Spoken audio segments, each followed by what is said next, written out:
Hi, everyone. I'm the director for our New Zealand registered not-for-profit called Common Knowledge Trust. You'll find a link in the description below.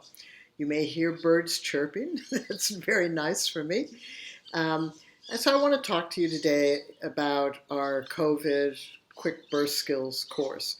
We now have 12 online birthing classes. All the skills come from the work that I did with hundreds of fathers and mothers in the early 1970s. Obviously, COVID wasn't around then. So we originally, by the mid-1990s and in 2000, were able to launch our first resource, which is now the Complete Skills. Everything now is in modules, so we can add and subtract, and I can add more content. So the COVID Quick Course is because after 25 years of working behind the scenes on our birthingbetter.org website and with Common Knowledge Trust, COVID came along. I got COVID in March of 2020. Since the early 70s, I and the hundreds of families who developed the Birthing Better skills have been strongly advocating for a societal message that it's just normal and natural when you're pregnant to self-learn birth and birth coaching skills. Sadly, the childbirth message didn't go that direction. It went dividing births into medical versus natural, hospital versus home, obstetricians versus midwives, and birth plans, and saying no to medical care or no to interventions. From our viewpoint as Birthing Better, this has just been a disaster for childbirth. Why? Because 100% of us give birth if we're pregnant. 100% of us, not 99.9%, 100% of us, if we're pregnant, will give birth. And yes, that does include a termination, it does include a miscarriage, and it includes giving birth, no matter how we do it. It is an activity that we as women alone do with our baby, no matter if there are 100 people with us. So we have advocated since the 70s that we should all become skilled. Now, all of the skills in Birthing Better were developed by fathers and mothers, which meant that we found the common language to be able to discuss this and create skills. We all blink, we all cough, and we can all tighten up our rectum, which means we can develop skills that we can all understand.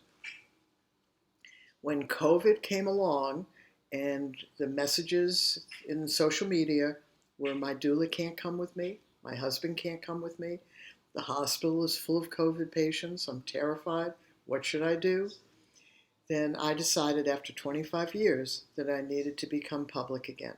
And our trust needed to put together a course that is suited for people who are living with COVID around them in their communities and where that COVID in their community may be impacting their birth experience.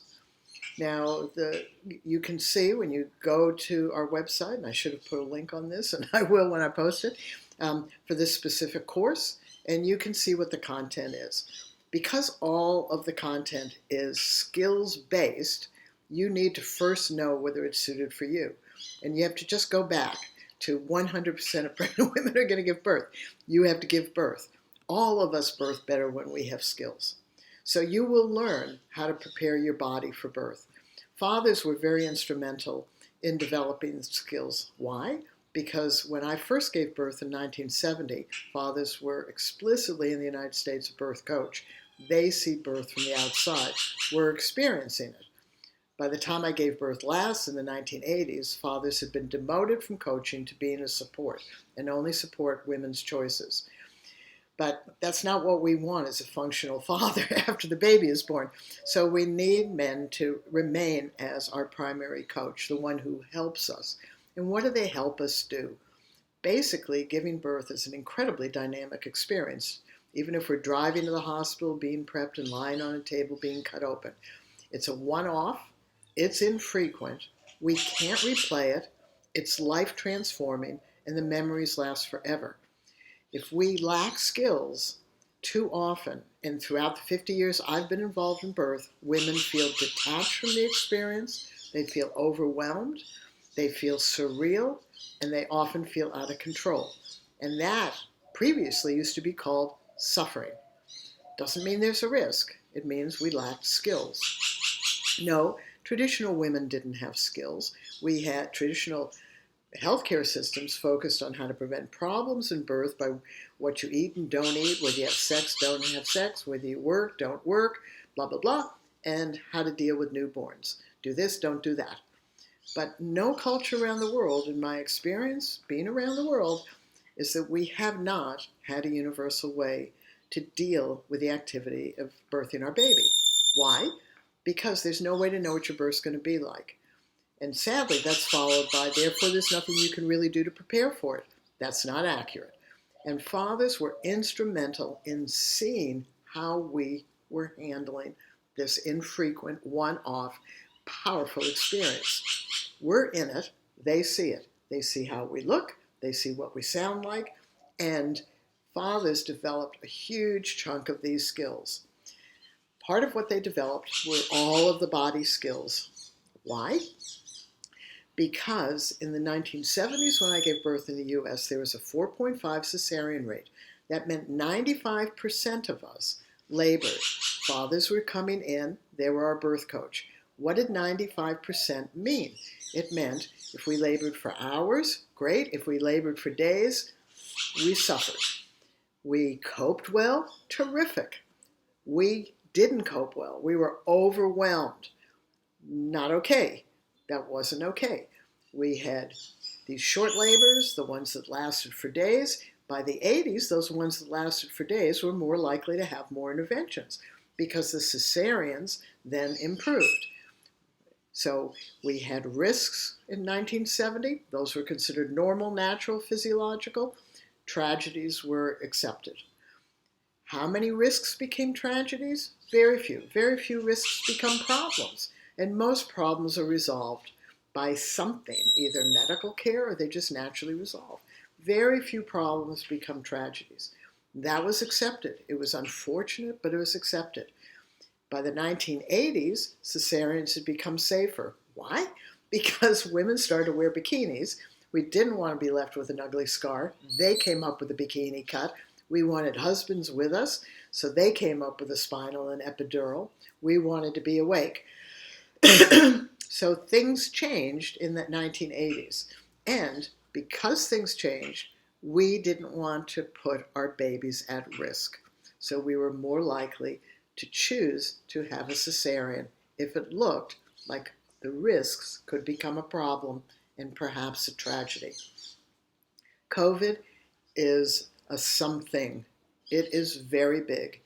And you are giving birth during this period of time. It's overwhelming.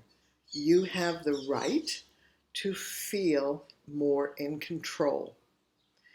So we have put together a lot of the modules in the complete course. We're only charging $60 for it because we know how important it is to grow a skilled birthing population. If your partner or friend or relative can come to the birth, have them work with you to prepare your body for the birth, because what did fathers understand? Big object in there. You need to get it out. The easier we can get it out, the better. The easier our babies can come down through and out our body.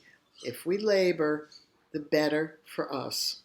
So you want to start around 24 weeks if possible. If you're 40 weeks, just scan through and learn something, because some skill is better than none.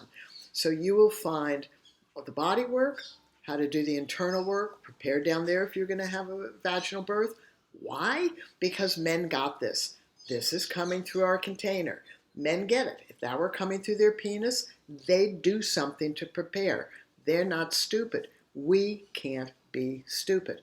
And we cannot continue to follow the message in childbirth preparation, which is, women have always had birth. We just know how to do it. No, we are the ones who give birth. We are the ones who get pregnant. That doesn't mean we know how to do it. It means it happens to us. It's like saying to people, you're horny. You'll be a great lover. We know that's not true. Or, you're hungry. That kid of yours is hungry. Just let him browse on whatever bush is out there. We know that's not okay. We know they put things in their mouth that aren't safe to eat. We know we don't have an instinct about what's safe to eat, much less how to cook. So our trust has always had a very strong belief, simple as that. If we gave birth as frequently as we had sex or eat, there'd be a billion books on skills.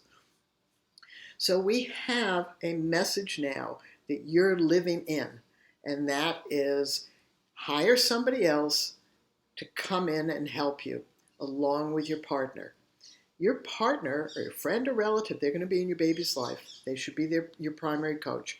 And you have to have skills that both of you know you're using. It's as simple as that.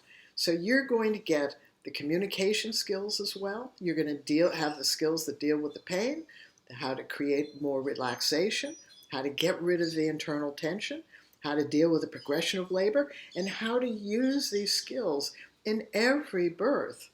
Many, many Birthing Better families had non-laboring cesareans. Okay, that's birth. We're pregnant. Our body is loaded with hormones and it's preparing for vaginal birth. It's one off. This is a special, special time for us. So when we prepare our body for birth, if we're having a non-laboring cesarean, learn the skills, we get closer to our baby, closer to the person who's going to be there, and we feel more confident. Then we use the skills on the way to the hospital. That's our labor. We'll be in prep. That's our transition. And during the surgery, that's our baby's birth. Did you get pregnant to have a baby, or did you get pregnant to have a type of birth? 99.99999% of us got pregnant to have a baby. And the type of birth we have will unfold. And it unfolds over a period of time. That means we can use skills moment to moment through that period of time. Why? Because we feel more empowered by doing so. You're a person. I'm a person. Do you like being skilled? Do you feel skilled in your life? Of course you do. Do you feel about stupid when you don't have skills? We all feel stupid. So you don't want to go into your birth feeling unskilled. It's a one-off, infrequent. Memories last a lifetime. Invest some time. We've had a lot of people say to us, I'm busy, I don't have time. Well, and COVID's made a lot of time for a lot of us. But what does that make sense? When does that comment make sense? After your baby is born, are you going to be too busy to take care of your baby? No, people laugh at me, but your baby's here. You're pregnant with your baby, right? So learn skills so that you can do the activity of disassociating your baby from your body. It takes work, one way or the other. So when you go to the link that I'll provide, you'll see what's in the courses. No, you can't access it without paying it, but you'll see what's there. Remember, I'm just the voice for the hundreds of fathers and mothers who developed these skills in the early 1970s. They asked me to carry this forward. And back then I thought, this can be a piece of cake.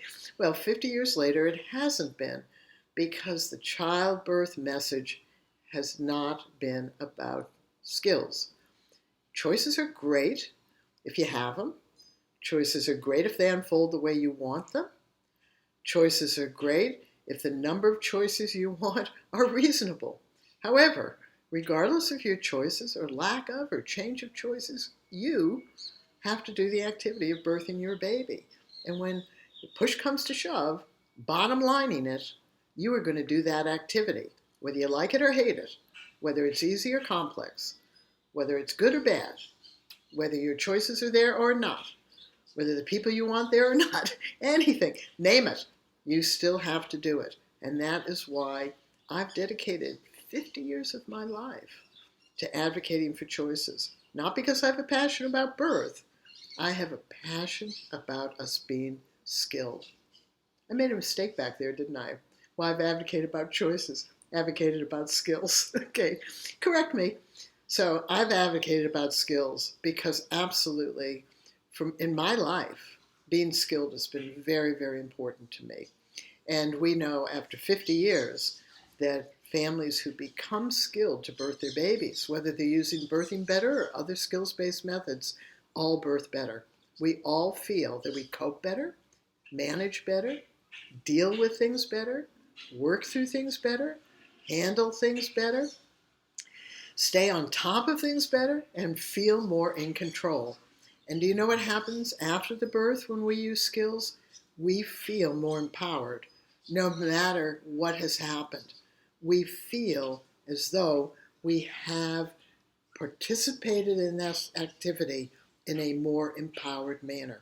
Even if we've used one skill, just a tiny amount, we know we've done that. So please check out our COVID Quick Birth Skills online course. If you know somebody who's pregnant, please buy it for them and give them the link, so the login, so that they can access to it. We need to continue to grow self-health during this period, whether we're long haulers or whether we have COVID or whether we're giving birth during this time. The medical profession doesn't yet know. Just like when I grew up with polio, the medical profession didn't know. And so what we need to do is work under the assumption that every little bit helps. Okay? That's why skills help. Every little bit helps. And use them. Every little bit helps. And when we do that, we strengthen all of childbirth. And we take the load off of our caring providers, who are now working with almost everybody who's unskilled. And that just looks very overwhelming. So become skilled. You'll never regret it. And when you have another baby, whether it's in COVID or not, you will become more skilled because you realize you're dealing with another infrequent, one-off, can't be repeated, memories last a lifetime, an important dynamic experience. So thank you very much for listening, and all the best. And every day now I'm going to talk about one or other of the 12 courses that we have on our birthingbetter.org website. So see you later. Bye-bye.